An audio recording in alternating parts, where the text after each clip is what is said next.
have some fancy intro music or some sort of screen to kind of That would be so cool. get We'd look everybody into so this. official. If you do stuff like that, like animations or jingles or whatever, if that's your wheelhouse, let us know. We're looking for something better than a cold open. Welcome to another Monday night of Let's Talk Lorcana. Yeah. This is great. This is the weekly show where we talk about Lorcana, we talk about the latest news, but then also we deep dive topics and stuff with guests and try to bring the Lorcana community together. And so we're excited that you're here if you're watching this live. Yeah, I am super excited about this week's panelists and conversation, especially coming off of the incredible weekend that we just partook in. Thank you for all of you who like joined us as we live streamed the entirety of the Houston TCG Con tournament this weekend. It was a lot of streaming, a lot of fun. But coming off the heels of that weekend, something Liam and I have really been thinking about, especially with Into the Inklands coming out and the tournament, is the conversation of meta. And Yeah. so, hello, Oli. Yeah. So for those of you, we're going to be joined by a bunch of panelists today, talking about the amazingness of meta. Amazingness of meta. Just talking about the meta. We're And tired. yeah. And what Into the Inklands might be doing to the meta of Lorcana. So yeah. Yeah.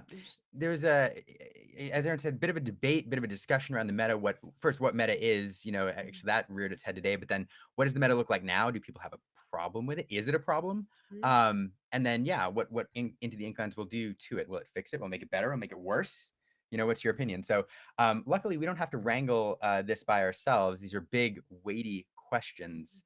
And so we've got some excellent people, some excellent creators, some excellent Lorcana minds and fans to help us think through this problem. Yeah. So do we want to intro our first three guests for the evening? Yeah, and we did it nice and round this week, so we have the perfect square. Oh yeah, we did. Yeah. Okay, look how fancy we are. Yeah. So first up, everybody knows him, everybody loves him. It's Mr. Eric Schwitzer from The Gamer. Hello, Lumiteers. Thanks for having me. Thanks, Hey, thanks for Eric. joining us. This is fun. It's always fun having you on. Yeah. Well, No, go ahead. no, I was gonna say before we get to the next section, I love having you on because like a lot of the content creators, you like study Lorcana as a profession. Yes. And you actually get paid for it as opposed to some of us. I do. You do I it do. as a hobby.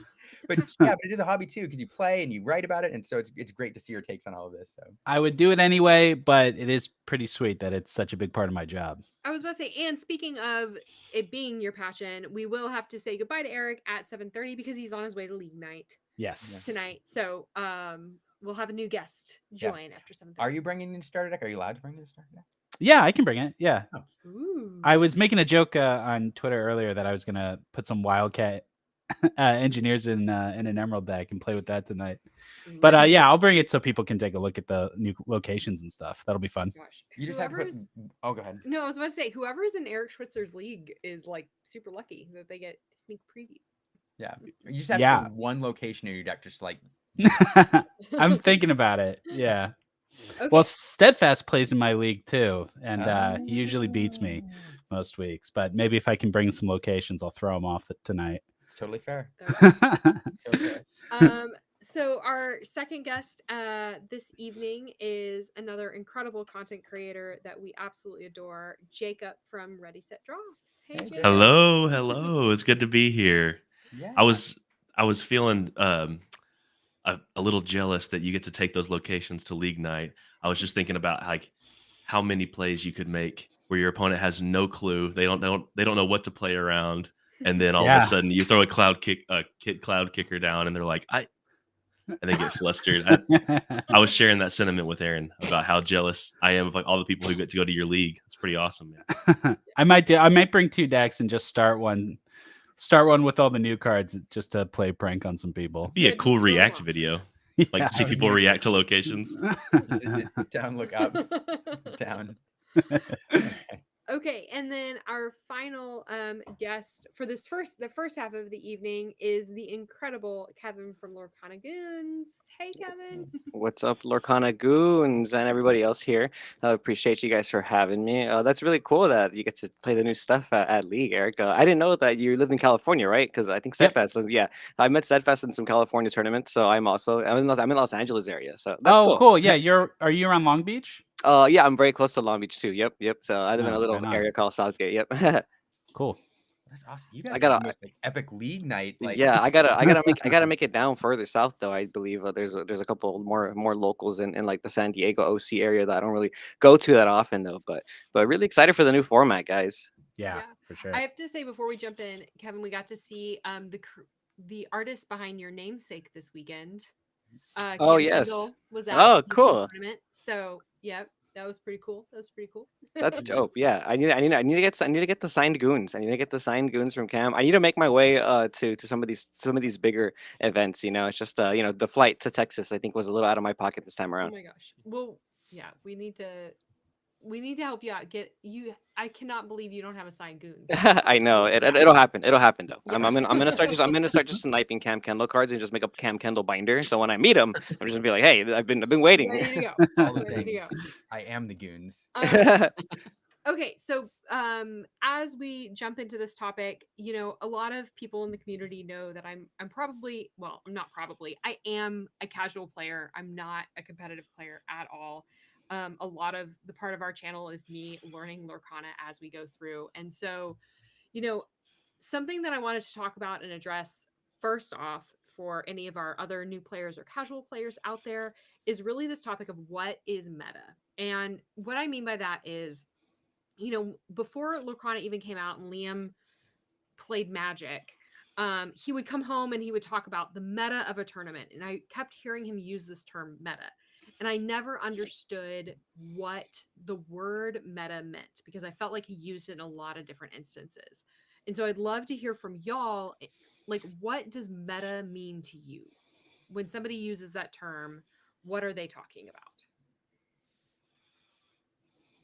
Choose who's going first. Oh no, it's me because I'm talking.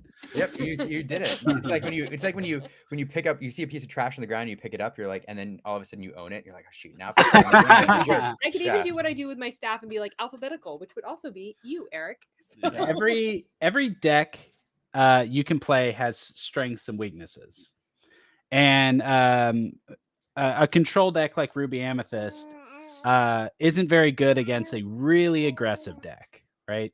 And a really aggressive deck isn't very good against a steel deck. And so if you play a deck like the Ruby Amethyst and nobody else is playing an aggressive deck, then that's the best deck because everything else is worse than it. Nothing else can beat it. But if you're playing the aggressive deck and nobody plays steel, then you probably think aggressive is the best deck. And that's what meta is.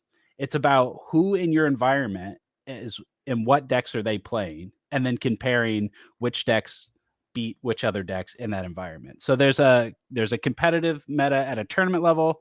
There's a meta at the Pixelborn level, and then you have a local meta at your store. And it's about looking at what the people around you are playing and making decisions about what's good and what's bad based on the way other people play and the types of decks they play.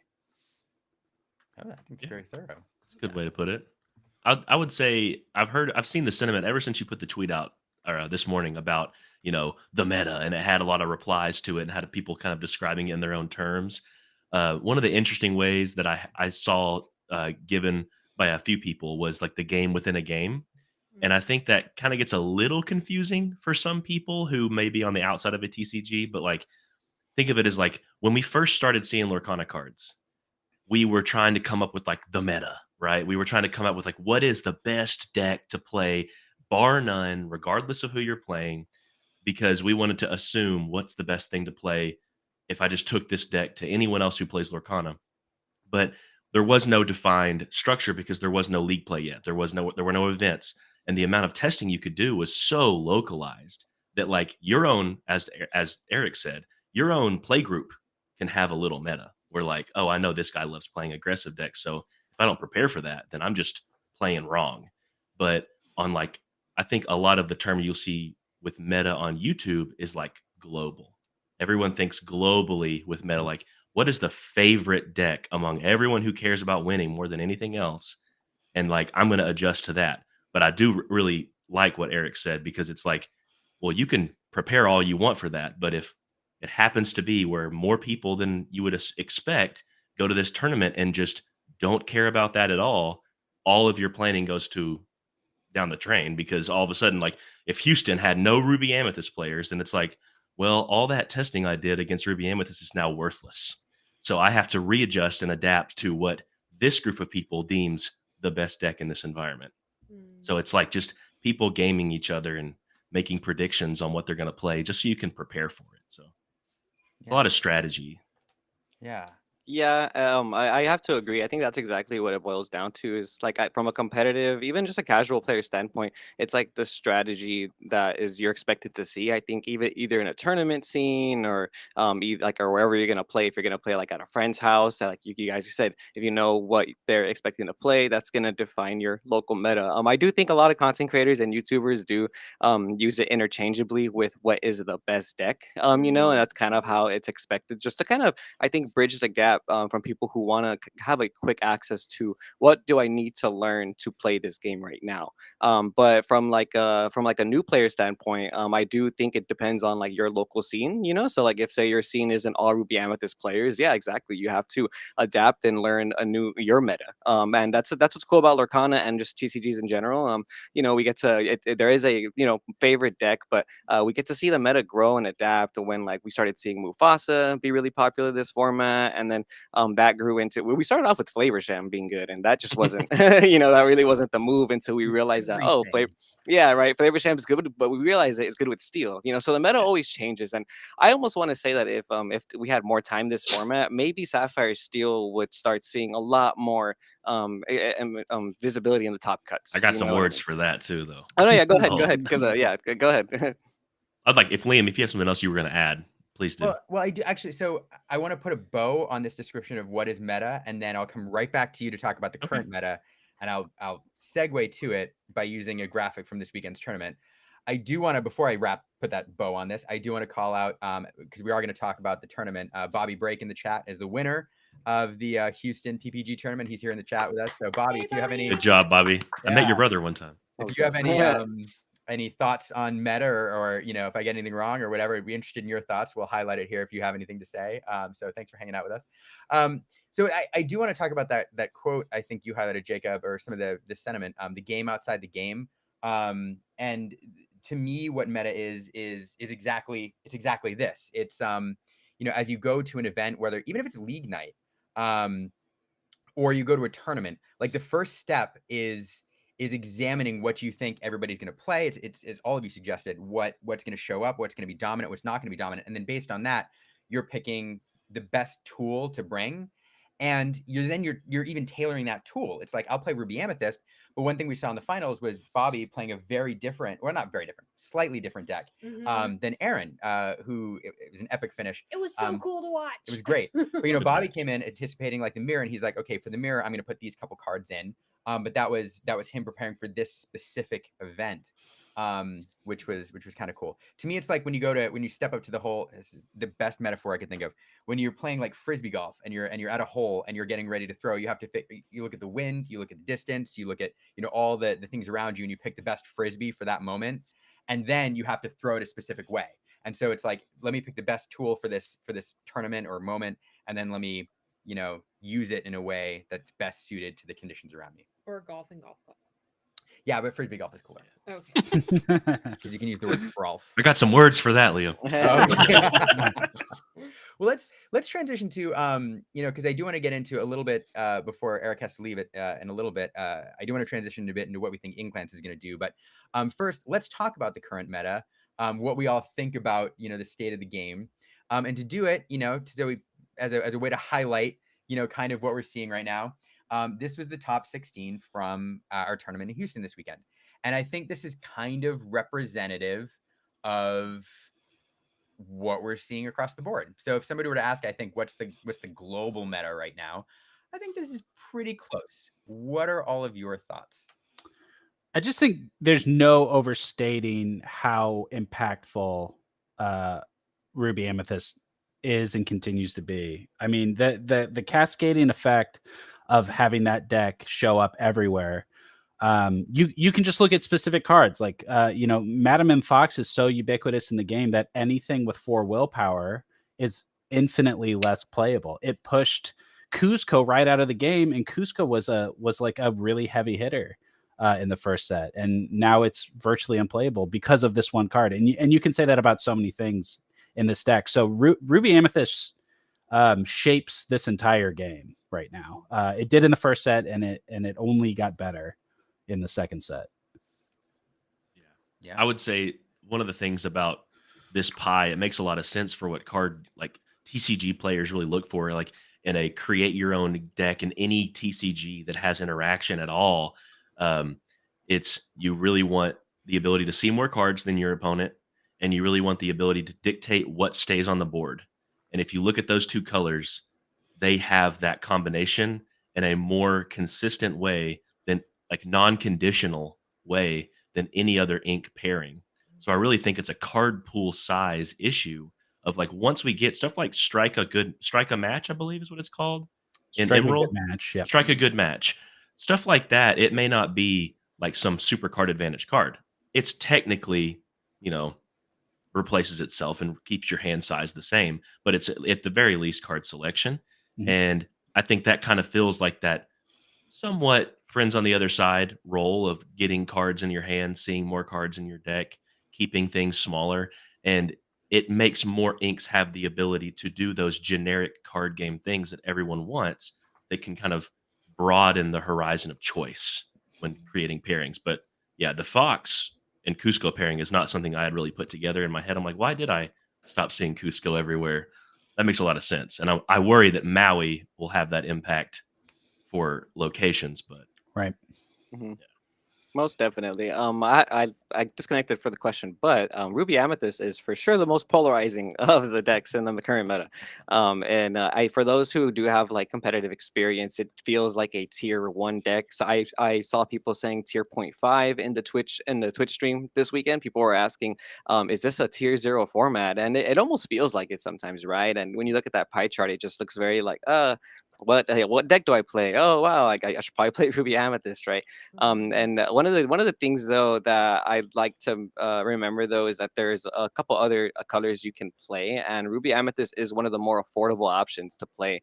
Like in a tournament like landscape, it just happens to be one of the cheaper versions of the meta right now, and like because you don't really need to play Maleficent Monstrous Dragon anymore in cards like that, and legendaries like Ursula are really cheap, and so everyone's kind of maxing out on those, and everything else comes in the starter decks. So Mhm. it's a very powerful engine that I think was meant to introduce the game to like new players. I honestly think that the engine is meant to make new players feel comfortable with the game too, because you can start getting some wins with the game. The cards are so oppressive, and like you said, it does rotate other cards out, and it forces us to play certain cards in our main deck, like Tiana or like Mufasa type of way. We have to have outs to Minnie Mouse Surfer now, so it limits our deck building abilities. But it is the very beginning of the game, and I think this is a really good introduction to like this is what meta is for like a lot of new players. And when you have two Ruby Amethyst players who are playing matches, most of the time the player with more experience is going to have an advantage. You know what I mean?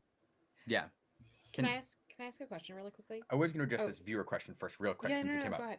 But before your question, can you explain very briefly what you mean by tier 0 for those watching who may not understand? Yeah, so usually like in TCGs, people refer to tiers. They refer to again like it's like meta. You're kind of putting it in a bracket of like tier 1 being the best, tier 0 being the absolute overpowered, broken, like it shouldn't be in the game. And then tier 2 less than that, tier 3 and so on and so on. And usually what it also means is the amount of that deck that you're going to see at your big tournament or at locals or even on like an online ladder. If you're playing like an online game, ideally you'll probably see a tier 1 deck when you queue into it very more often than like a tier 3 or a tier 2 deck. But yeah, in general, I think a lot of people were kind of concerned that Ruby Amethyst was like the only deck you could play this format, which I don't think was the case either. But it's more affordable for sure. Yeah. What was your question? Yeah. Okay, so I'm a data nerd, and I love percentages. Like they're my favorite thing. So, when we looked at the meta I guess, the decks that were entering the tournament meta. Yes. Yeah. Yeah. Okay. When we were looking at the meta of the tournament when it started, so when we had 100 players, the percentage breakdown specifically around Ruby Amethyst was similar to the top 16. Actually, it was. I think. And so my question is, like, Yeah. if Ruby Amethyst is in fact the tier 0, the end all be all, one would then think that the percentage of Ruby Amethyst in the top 16 would have been greater than the percentage of Ruby Amethyst upon entry into the tournament. And so, like, so is it? You know what I mean? Like, There is a factor of diminishing returns because they have to play each other too. Yeah, especially in top cut scenarios, like as you go win or lossless as you continue through the tournament, like the Ruby Amethyst players probably disproportionately won their round 1 matchups, and then they start getting paired against each other. Yeah. I'm not, my brain can't calculate that far, like rounds into rounds into rounds, but Yeah. I think that was what happened there. okay. Yeah. In a Swiss format, that's exactly what you'll see. You'll see like all the Ruby Amethyst decks win the first round, and then as they filter into each other, they have to play each other. So like somebody's got to lose, right? So, that's why it was really smart for Bobby to build his deck with the mirror in mind. It's kind of taking a gamble. You know, you have to think like, okay, I have to really hope that a good chunk of these players are not going to be adjusting for the meta of Ruby Amethyst and not playing Ruby Amethyst. Like some people are going to just kind of tinker with the ink pairing within the ink pairing. You know, like they're not going to stray away. And I think it is just because when you play a deck that's very, very consistent, then it's your level of play that gets to shine. And it's not really just like the effects of the cards always doing the talking. So it really speaks to the skill whenever you're playing a mirror match. I think y'all highlighted that in the live stream a lot. Like when you see a mirror, it's the skill of the players that gets highlighted the most, if not the TCG luck aside. So That's Okay. true. One other thing I noticed too, like even if all the decks weren't Ruby Amethyst, like I believe like that discard deck was built purely to counter Ruby Amethyst. Like it's what it was doing with Bucky is trying to crush the hand and take away, you know, any inkable things to be prepared from being played by like turn 4 or 5. So that probably was in that tournament purely to crush Ruby Amethyst. Yeah, and it struggles. It really does struggle against hyper aggro decks. I play purple steel for the last few weeks, and I've not lost to Ruby Amethyst. It takes too long to get its engine turning. It doesn't have ramp like Sapphire does, so it's not an unbeatable deck. Yeah, but it beats most things.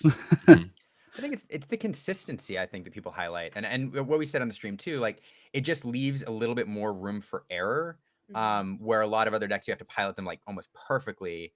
Amber to Steel win. is like that. Yeah, Gotta- yeah. So yeah, I think that's part of it. Is in a tournament with like 9 rounds or 7, 8, 9 rounds, like you can, that endurance is a factor and all that. Like you can make mistakes and still get away with it. I think Yeah, be prepared solves a lot of problems, right? Yeah. Be prepared can end game. Just one be prepared can end an entire game. Yeah. Whereas like other cards don't have that ability right now. I get the feeling that it probably won't last like that for forever. And it looks like we're getting some cards to get be prepared out of the hand in the future, which is nice. But one of the things too that about the deck is just the rabbits. I feel like rabbits is part of that for forgivingness that you feel in the deck. You know, like if you mess up with the deck, there's always a rabbit there to kind of rebuild your hand. And one of the things I also want to notice is in the top cut there was plenty of times where players were not questing with their rabbit, or if they would quest with the rabbit, they'd bounce it back and they would replay it. But they made sure the opposing player could not challenge the rabbit, mainly because that rabbit just generates so much value in the mirror matches too. And in any matchup, if you can keep your rabbit cycling, it's just a constant draw fodder, and you can literally just mess up and just keep drawing rabbits, and you'll probably have a new hand by like 2 turns later. It's a really good deck, but those rabbits are just so nice to you. So highlighting one of Bobby's games here. We saw 6 rabbits on the board at one time, and we saw the 7th later. We were really hoping for the 8th rabbit at some point. This was really cool. I really want to talk about how complicated of a board of a game state this is for like a lot of Ruby Amethyst players, because you don't really see situations like this. So to see this kind of in the finals, you know what I mean? It's a very complicated game state. Obviously, yeah, okay, you be prepared. Everybody draws, right? But what building up to this situation was intense because they were both figuring out how many cards do I play for my hand? What do I want to commit to? You know, do I want to commit my entire board? And then when you start seeing, because rabbits are free, you know, you drop them, they're gonna refill your hand anyway. So it is the safest thing, and in both but once both decks run out of rabbits, you know, what do you do from there? Like, you have to make sure you use your resources correctly. Right. I was gonna say I really want to get into that. Yeah, I do, but I also want to talk about what. Yeah. I think you and I are on the same page. We are Go on the ahead. same page. Yeah, we're down. So we really want to talk about that, and we will bring that back up. Wonders We're of gonna being have married for 10 years. Right. We're like, we're gonna have Aaron Rubin on as well. So it's second half of the show, but we have about 5 minutes before Eric needs to leave, and so we're gonna go forward a little bit and talk about Inklands, and we're come back. We're gonna give Aaron the floor for 5 minutes if he wants, because Eric, you are the only one on this call, and one of the only people in the world who's actually played with physical locations. Yeah. And played with some of these cards, and that's caused you probably to think a little bit deeper about how the meta is going to shift. So what are your thoughts on Inklands and what it's going to do to what we're seeing in the meta right now? Okay, so I'll just start with locations. I was surprised by how locations play, and I will caveat and say that I played starter deck versus starter deck. So I have not been building decks with these to play against. I had nobody to play with. But I will say that these locations that I expected to hit the board and get instantly banished were sticking much more often than I anticipated, simply because the character in play that's questing or challenging is always going to be a bigger threat than that location. You know what the location is doing, and most of the time it's nothing. It's just sitting there and generating lore. Whereas that character that's exerted is going to hit you back. It's going to quest again. Like, it can sing a song, right? Locations can't sing songs. So it felt like when like 7 out of 10 times when I had a choice between taking out a location for free or dealing with a character on the board, I always was prioritizing the character because they were a bigger threat, which meant that me and my opponent kept having locations in play turn after turn, and it was just ticking our lore total up turn after turn. So that was really interesting. I don't know what nobody knows what locations are going to do to the game, but it's going to do something. It's absolutely going to do something. And I think when we look back to Floodborn, in the early days of Floodborn, all the hype around Popsicle, Popsicle is a good deck, and it draws a lot, and it's kind of fun to play. But all of that hype was because it was new. That archetype did not exist before. And we're going to see the same thing at the beginning of Inklands, and I hope that some of those decks like Popsicle can stick around, because I think the coolest thing that can happen is brand new styles of decks. There will be changes to Ruby Amethyst and Steel Song and all the stuff we already play. Those decks will have to change around locations and the other new cards. But I think what's so exciting is the Ruby Steel Pirate deck that's coming down the lane. You know, this like the way Sumerian Talisman activates like a challenge focused Ruby weenie deck kind of thing, where you're just like throwing stuff at your opponents and drawing. Like, there's going to be new styles of decks, because there are really great cards that will not fit into the current archetypes. I don't think we're going to see Jim Hawkins in the current Ruby Amethyst setup. If that deck continues to evolve, which I assume it will, and it may continue to be the best deck, there is a totally different Ruby archetype that uses locations and pirates and whatever else. And we're going to see that with all the different colors. And I'm really excited about that. But of course, Ursula and Emerald and Bare Necessities and Amber are direct answers to the strongest decks in the game right now, right? Cards created to deal with the current meta. And that's something we did not get in Floodborn. In Floodborn, we got cards that made the best decks better. And in Inklands, we're getting at least 2 cards that directly deal with the current best decks in the meta. And I think that's going to be a big deal too. That's funny. We have like about a minute left with you. So any other than you've highlighted a few, any other cards you think they're going to warp the meta, or any other deck other than the pirate you think we're bound to see? What are your closing thoughts there? I'm gonna get bit in the butt if I start saying which cards are gonna be best. But I had a lot of fun in the Amber Emerald starter deck doing a turn 1 Pluto into a turn 2 Cloud Kicker. The way that cheats out that 3-drop and then that 3-drop bounces their 1-drop back to them is such an incredible tempo play, especially for a starter deck, that you just set them off like on turn 2. I love that, and I could see that being in some competitive decks. Lemon So lime, yeah, baby. yeah. Lemon lime is back. Liam, I'm excited for that. Love it. Do you think that the Inklands gives other colors like with different win conditions now with locations? Like, cause everyone had like Ruby Amethyst had spellbooks and goats, but like now every color has locations, right? Is that kind of a little bit where we're headed? I have a unsatisfying answer to your question, which is a nice tease for tomorrow morning when I'm going to reveal a whole bunch of cards. Oh, okay, cool. I'm excited. So that I think I'll have a good answer for you tomorrow. Awesome. Man. Excited. You just said something, and Jaunty somewhere, like he's just sensed a disturbance in the force, and New his whole day cards. tomorrow is now gone. Eric, we could talk to you all night. Of course, Monday night just happens to be your league night, so we're always happy when you make time for us prior to having to go. Of course, yeah. I do want to highlight to people, Eric, it works for the gamer, does fantastic articles on Lorcana. You should take a look at the article he just published on starter decks and how they work and starter deck upgrades. It's brilliant. And I would recommend you follow him on @EpicSwitzer on the artist formerly known as Twitter. Eric, did I cover it all? Yeah, man, I really appreciate it. I'm always happy to come on. I love talking to y'all, and yeah, like I said, we'll have a lot of stuff to reveal tomorrow morning, so keep an eye out for that. Well, you heard it here maybe first. Early Valentine's gift. Like the pre-reveal. Okay. Yep. I'm really excited, man. Thank you. Jaunty's setting his alarm, as our Glimmer Gang and all the others. So thanks for that, Eric. Good luck at League. And we want to report on how it goes with those new decks. I will. All right. Thanks, everybody. All right. Take it easy. Thanks, Eric. Thank you. And we're gonna do it feels a little unbalanced now with Kevin holding us up on the we bottom of the screen. We need to like round Hercules. this out. So there you go. Yeah, just sit here for the rest of the show.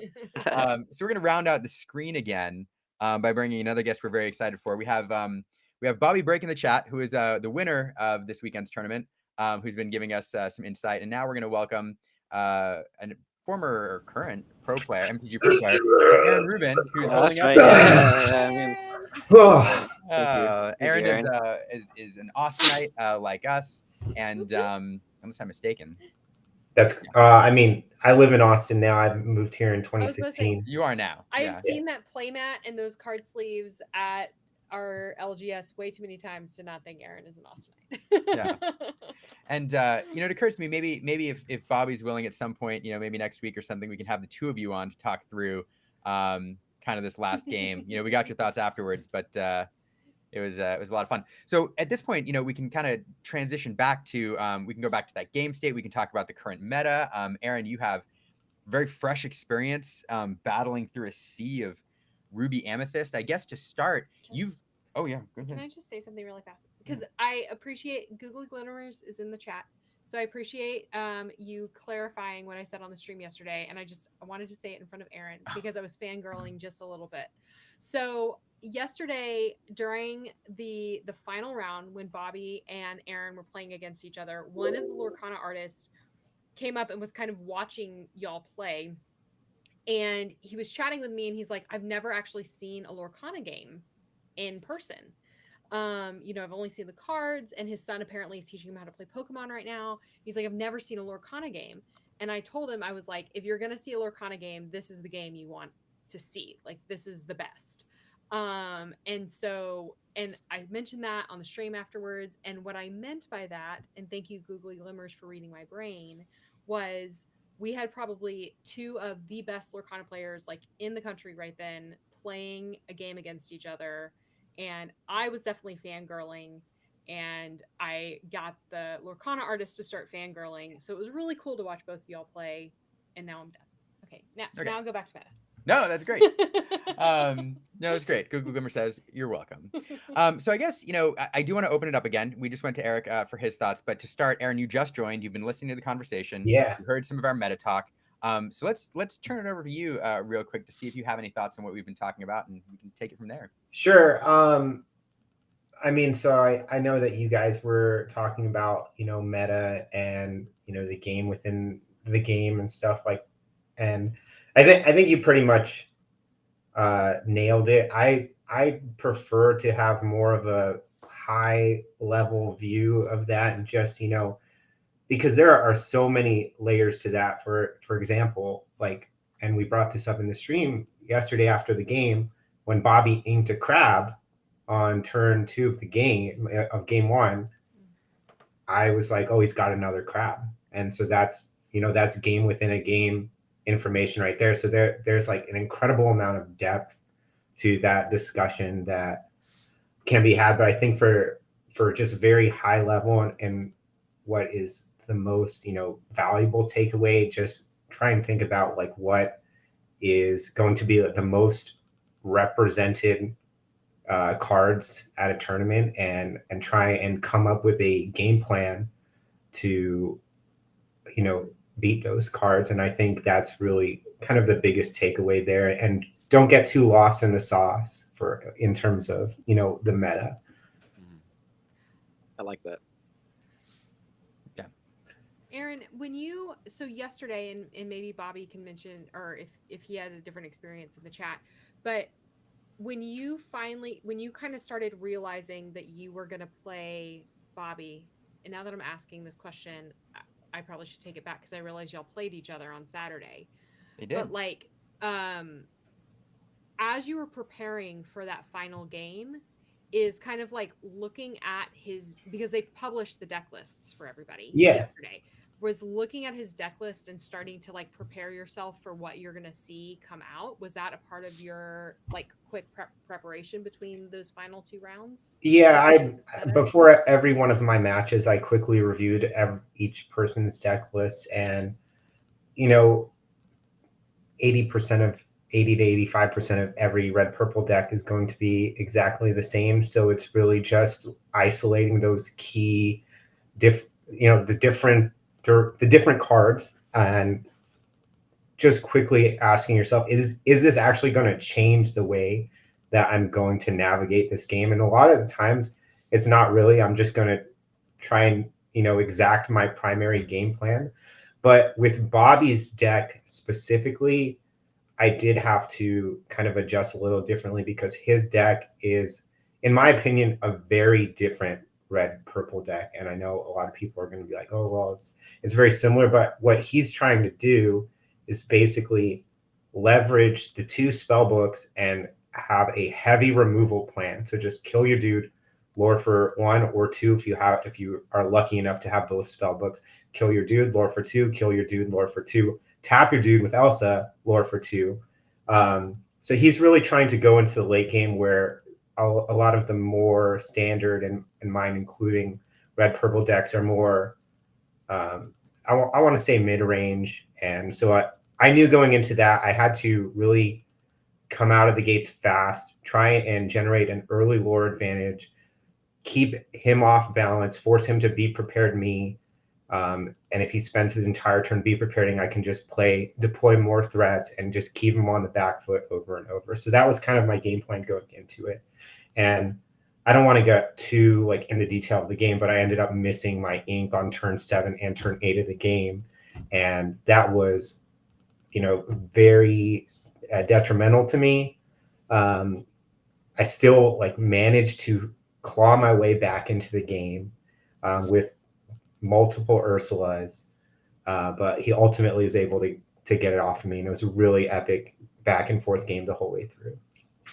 One of the best games I've ever seen, and one of the best games of Lorcana I may see for years. Like, honestly, it's fantastic. Yeah, it wasn't like simple game states either. Like there were situations where one of you played a mini, another person responded with another mini, and then like the one person didn't quest, and the chat's asking like, why aren't you questing with the mini? Like, it's like, oh, he's playing around crab, obviously. Crab, yeah. And then it's layers, like you mentioned, like how he has a second crab because he inked the crab, and then it goes even deeper because the deck list. And your experience, well, I guess what other TCG experiences do you have? Because it seems like this is your first like rodeo. You know what I mean? Yeah, I came from Magic the Gathering. I've been playing Magic the Gathering since like 2007.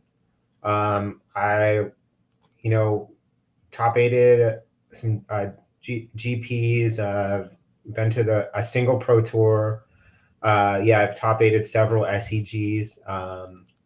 So I've have a good amount of professional or semi-professional card game experience. I'm used to being on the feature match table. It's not something that's really like nerve-wracking to me, and I think you guys can see the way that I present my cards to the camera that I really have had a good amount of practice on the feature match area.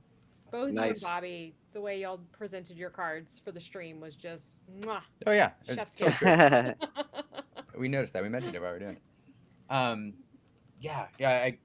Kirby mentioning we want to do this. Actually, we're getting the replay, and we got your thoughts after, but we'd love to do this at some point. So Bobby, Aaron, you're here. I assume we're gonna do it. We're gonna make it happen if you're interested. Sure. I do want to ask, and I know, Kevin, you were interested to like deep dive a specific board state, and we can do that. But before that, I kind of want to get to this one question or this one sentiment which we see pop up in card games occasionally and in Lorcana recently, and that is the idea of an unhealthy meta, right? Like everybody's looking, and I think we've kind of danced around this a little bit, and I want to give a thought and then open it up, but people look at the state of the quote unquote meta, and something like this, and they're like, oh my goodness, like it's Ruby Amethyst everywhere, and Ruby Amethyst is warping the meta, and there's so many Ruby Amethyst. I hate playing against it. And they throw in this term like it's unhealthy, it's bad, it's an unhealthy meta. So I'm gonna ask, like, is it? Because to me, all it does is it maybe it's not quite as fun as seeing a variety, but there are this game before the game still matters. And I think Bobby's, example is like perfect.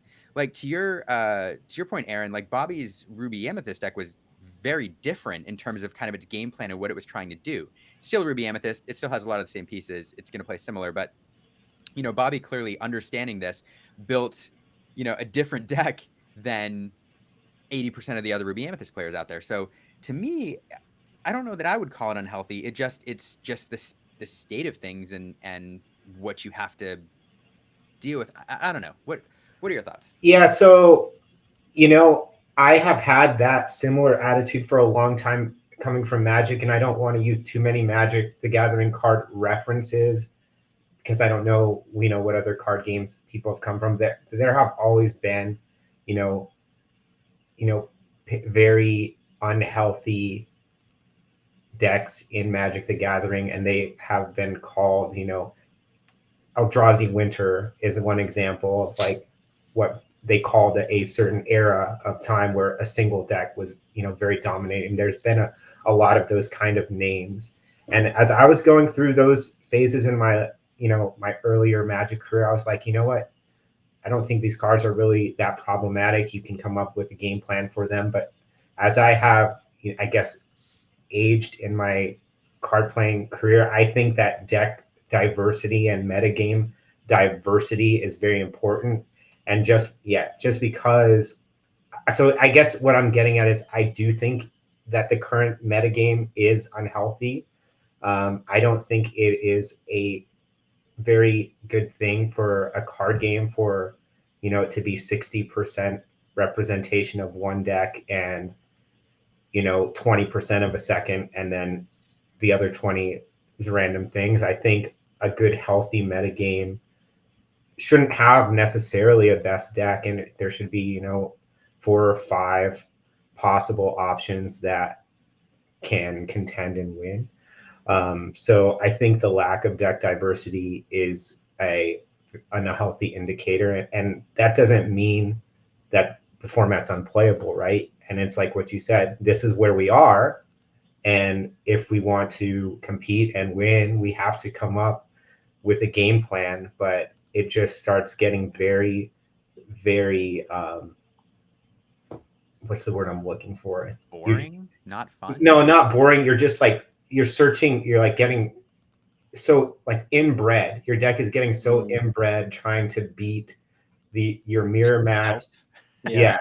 You're sacrificing a lot of like deck building too. So you're dedicating it toward that expectation. Yes. So Yeah. That's a good So point. yes, there's some skill involved in that, those deck building considerations, but I think a healthier format includes a wider deck diversity and a healthier representation of other decks. Interesting.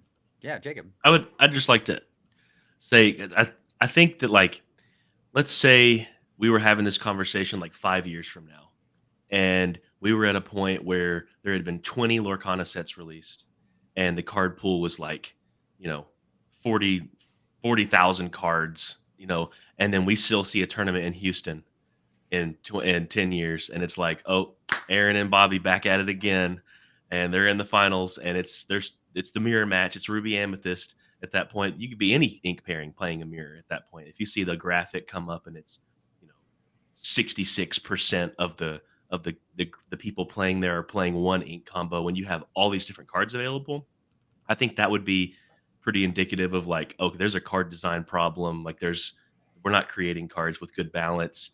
But I say this because I do genuinely believe that a lot of the current deck list issues we have are a card pool size issue. I think Mhm. if you produced more cards, even if they weren't objectively stronger than Ruby Amethyst cards, if you give more options, it at least creates more things that the players have to then metagame for. There's more questions you have to answer with your own deck building. And eventually, when the questions become too wide, if, like, they make like bare necessities coming out in the next set, that's just a very good answer. And I could see that being good because it says non-character that has to be discarded. That could be good in a lot of matchups, even items. So it creates the situation where it's like, okay, just that card existing, one, it was added later, so now it's a new factor we put in. If every single set gets one little factor put in, eventually you have diversity, just because not only are you suiting more play styles, you're giving more good players things to tinker with, and it creates a more diverse meta. I think the unhealthy side, my perspective is, I think the unhealthy part comes from whenever the best deck, as far as like what most people deem to be more consistent and strong, is when the play pattern of that deck is uninteractive, really hard to stop. And I think the biggest complaint is the win condition of most Ruby Amethyst decks, and it's the GOAT. Because you can't really interact with it once you get to a point in the game.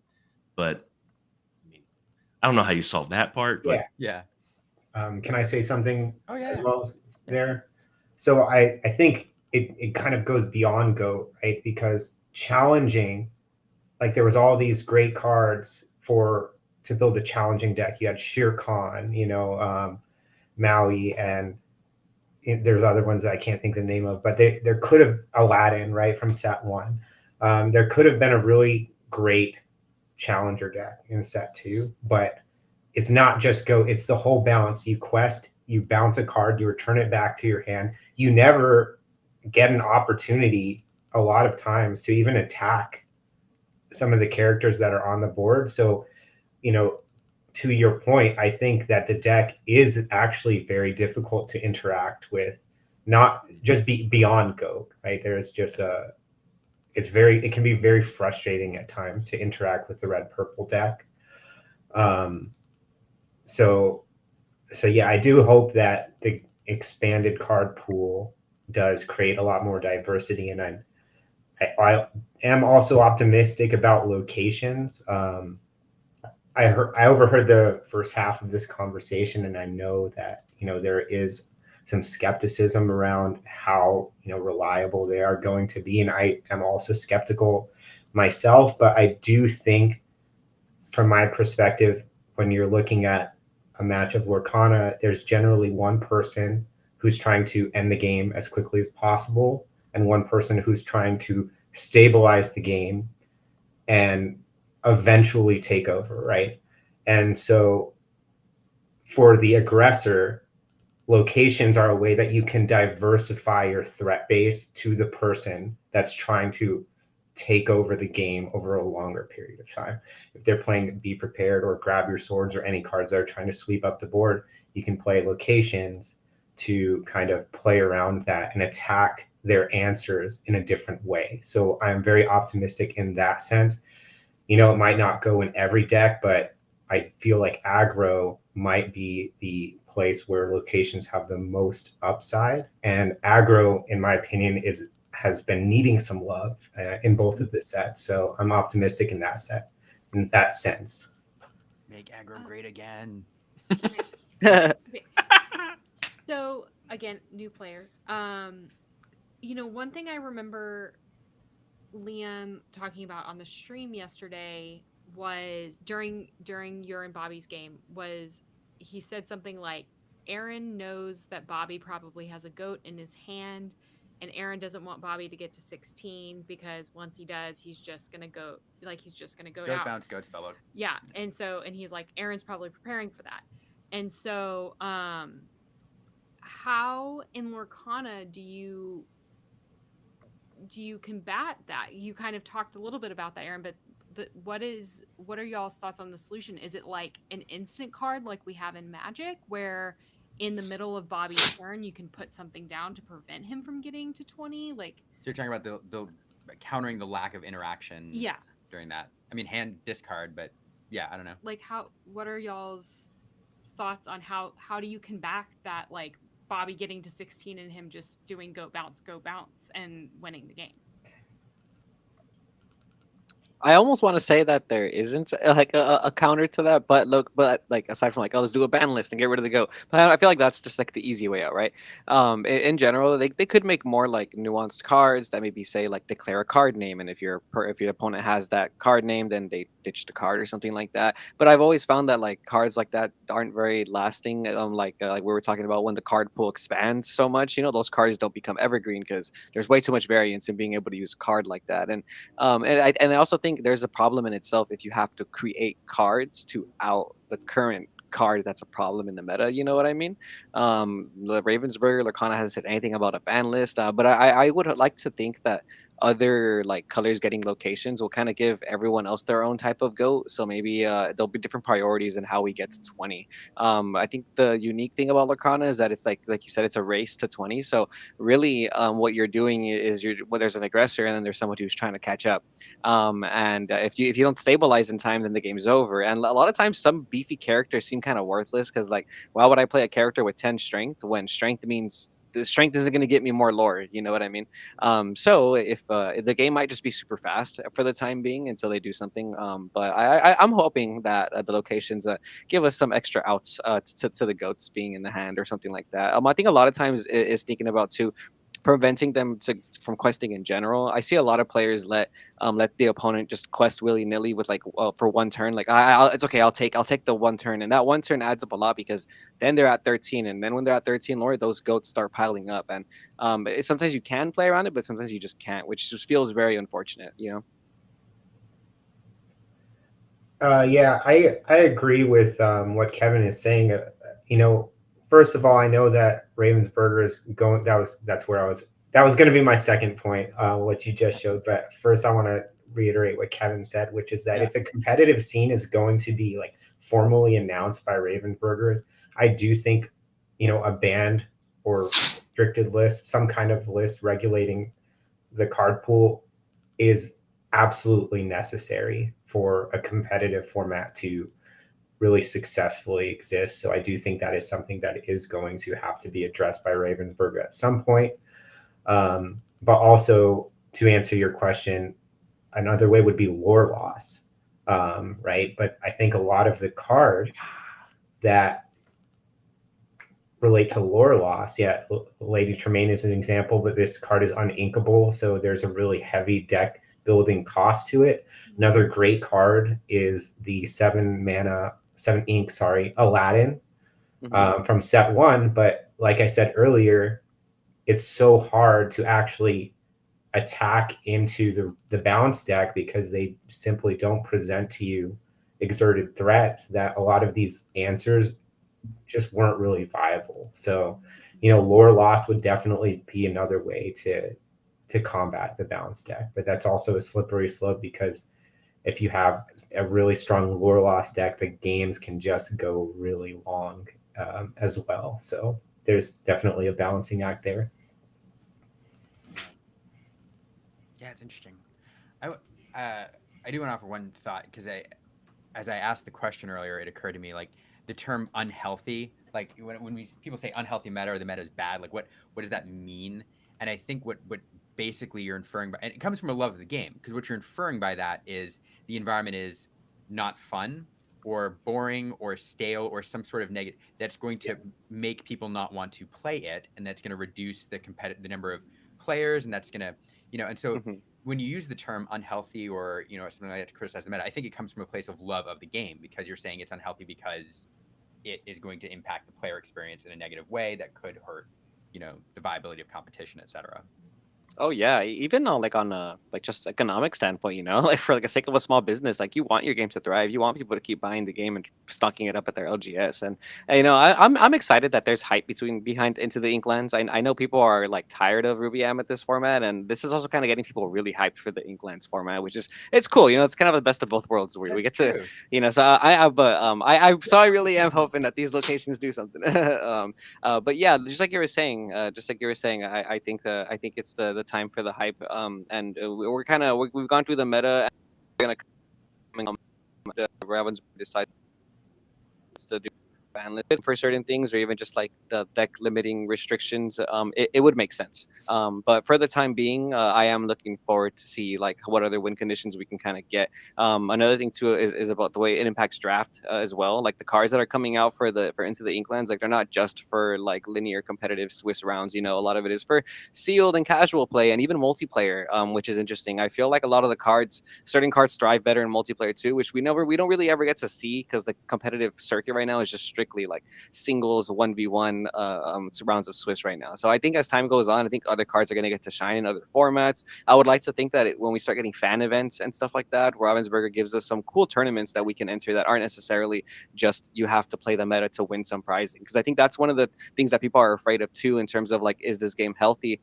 Somebody at my locals was like, oh, I'm never gonna win one of those alternate art stitches, and I was like, what do you mean you're never gonna win one? And he was just so like, well, it's too hard, like it's gonna be like the top players, and I can't make top 4. And I'm like, dude, number one, card games are a lot of luck. I've seen players have luck on their side all day, and boom, it gets them there. And and number two, like, yeah, you can do it. I really do feel like, and Ravensburger might provide some extra opportunities for like casual players to really get involved too. So that's what I'm hoping for with the fan events. So I'm really hoping it's just not we're only focused on the meta Yeah. in the future. I think Aaron would be able to speak well to this. I'm not as familiar with the Magic competitive scene, but I know that one thing they did in the past, whenever I was playing a lot of Magic, was like the pro scene. They had levels of competition where you had to play constructed, standard format, and then you had to do sealed, draft, and then you had to do. There's one other format I can't think of in my head, but was it? Maybe you would know. It's like Well, the pro team. typically the pro events were split into two. So there was like feeder tournaments, right? And the Mhm. feeder tournament was usually just like a single format. So it could be like standard, draft, sealed, or modern. Mhm. But once you get to the actual pro tour itself, there was 15 rounds total. 6 of those rounds were draft, and the other 9 were constructed, and that constructed format would be defined. Yeah. So you did kind of have to demonstrate how well-rounded of a player you are. You're not just bringing a deck that you've practiced with a ton. You also have to be able to draft a good deck, because if you go 0-6 or 1-5 in the draft and you go 9-0 in the constructed, you're not going to make it into the top cut of the Yeah. It's like showing that you're a full percussionist, not just a snare Nice. player. Exactly. But another thing that Magic did really well for a while is it would give promo cards to their LGS stores. And I know that, Ravensburger is doing that a little bit with some of the promos. But I think the promos that Magic did provided were actually reasonably valuable for a lot of the times. And the only way you can get them is just go to your FNM, your Friday Night Magic, and play, and that. So I think that would be a really great way to continue to support not just competitive play, but getting out to your LGS and just enjoying the game. Mhm. Yeah, I have a very specific memory of War of the Spark. They did a like Planeswalker weekend, which I think was special to that set. It was just a random event, and if you went and played, you got a promo card, like and that was cool. Like it made me go just to play at that. I liked it. Yeah. We are getting close on time. Like literally, we could talk to you all night. You all are brilliant, and this is a wonderful panel, and this is exciting. We're kind of out of time. I did want to do just a couple minutes. We're gonna make it fast, but I thought it'd be fun to kind of tie this up by going back to this picture we keep showing. I showed it because it had all the rabbits, and I thought it was funny. And thanks to Kevin for capturing this and posting it. But when I showed it, Kevin, you got all excited and talked about the board state, and I thought, since Aaron was here. And Bobby's in the chat, maybe still, possibly. You could tell us why this got you so excited, and what it is about this that you enjoyed, and then really quickly we toss it over to Aaron for his thoughts, and then maybe Bobby will chime in, and then we can close out this amazing panel and get ready for the next show. Yeah, real quick. This was so this before building into this game state. Throughout the chat, I had been saying like Rabbit is the best card in Lorcana, and I had been like preaching that because I just kept seeing Rabbit do so much throughout the stream.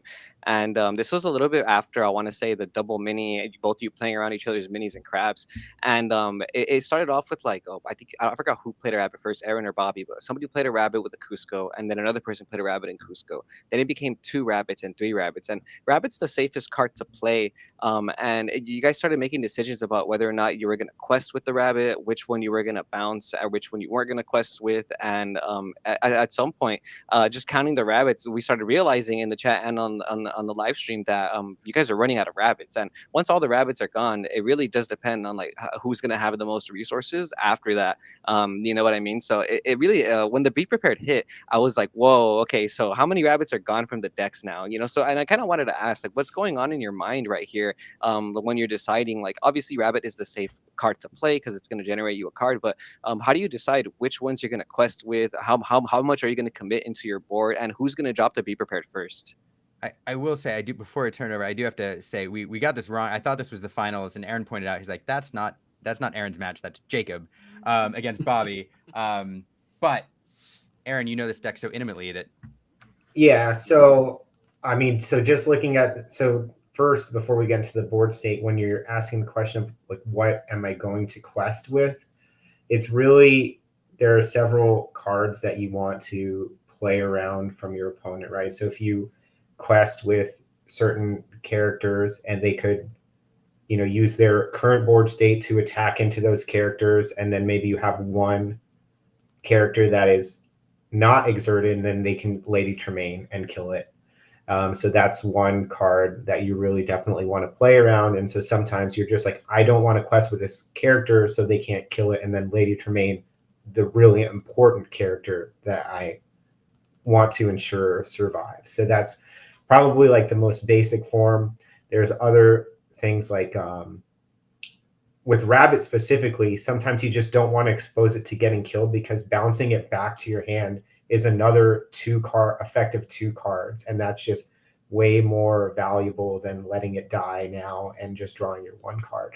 So a lot of times you're just not going to quest with it because you want it to survive because of the sheer volume of additional cards it represents every time you return it back to your hand and replay it.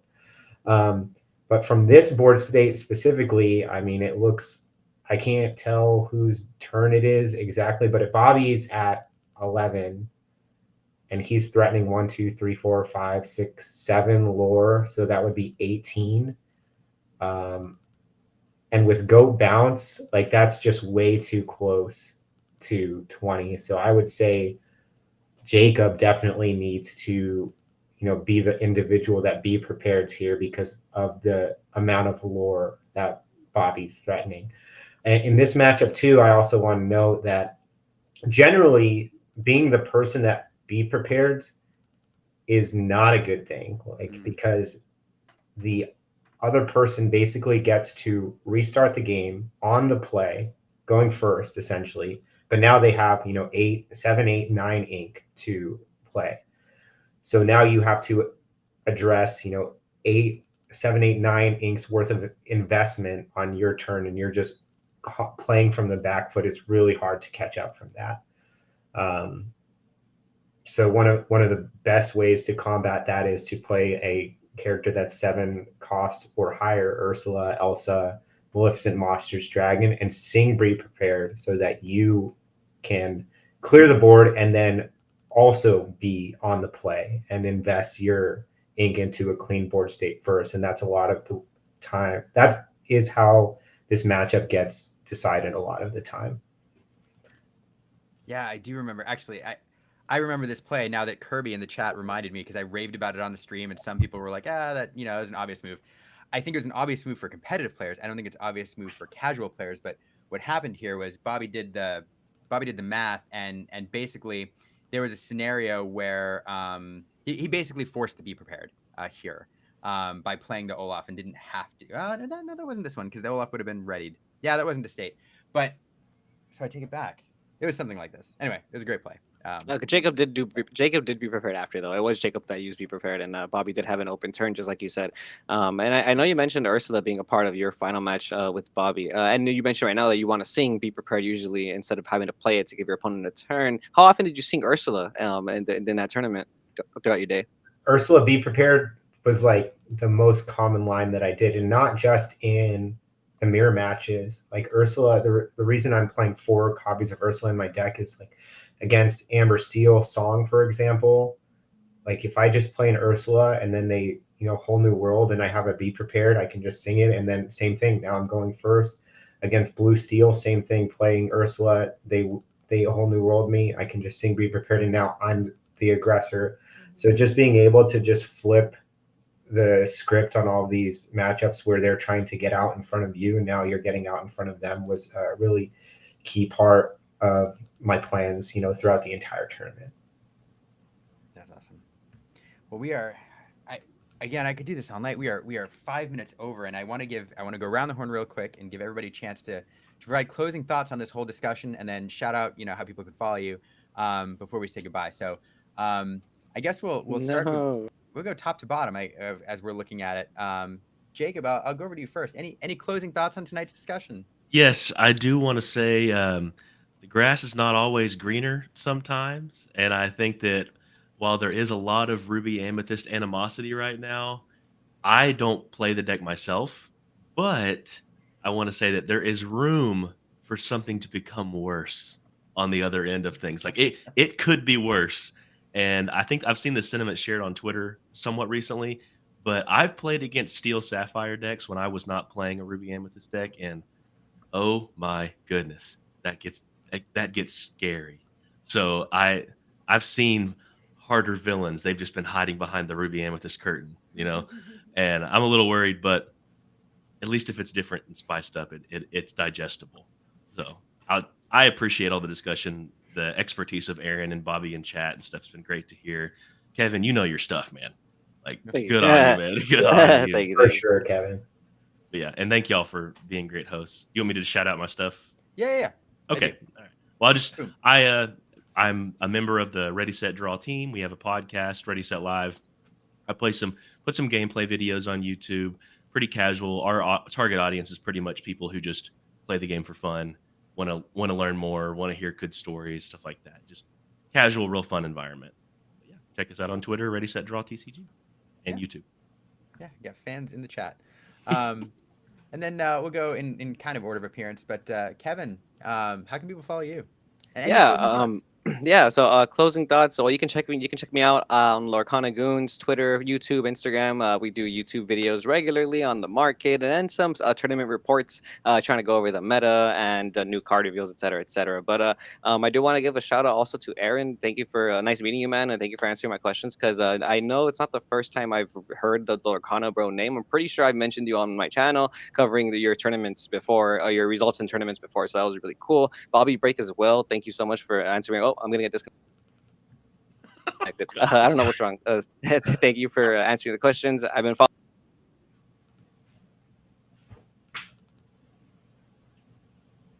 No. It's a great facial expression. Yeah.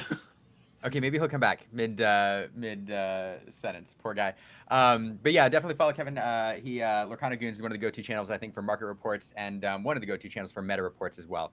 Along with Forbidden Mountain, I think, and Lorcana Villain are 2 others that I would definitely shout out for that. But Aaron, you're streaming now, aren't you?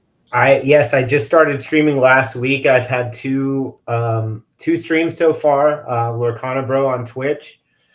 So if you definitely come check me out. It's going to be a really exciting time for set 3. I'm going to be brewing a lot of decks and trying to figure out, what's the best thing for me to be playing in set 3. So I'm definitely very optimistic with all. Sorry, my dog is freaking out. Livy.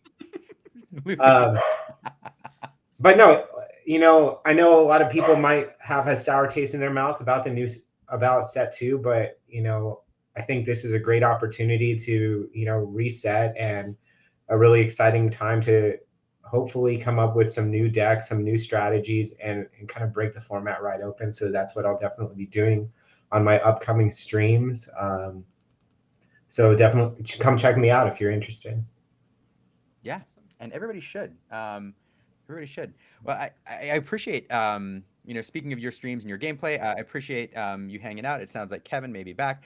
I appreciate you hanging out. I appreciate everything, and all you being here. If we're just a second to shout ourselves out, we do these streams every single week, and we produce Lorcana videos and content. Try to create a community around the game. If you like what we're doing, go ahead and follow us. Maybe subscribe, and we're going to try to bring you replays of some of the tournament matches from this weekend. Our priority is that finals match because it's probably one of the best games of Lorcana you will see for a long time. And so keep a lookout for that because we're going to try to bring that to you. So other than that, make sure that you follow or you head on over to This Week in Ink with Brandon and Jonty starting in just a little bit.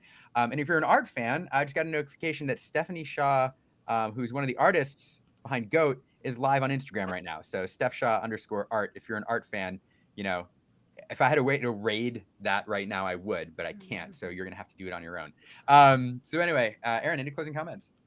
No, I just really appreciate all 3 of y'all and Bobby in the comments as well. I had an amazing weekend, and I appreciate y'all tolerating all my noob questions.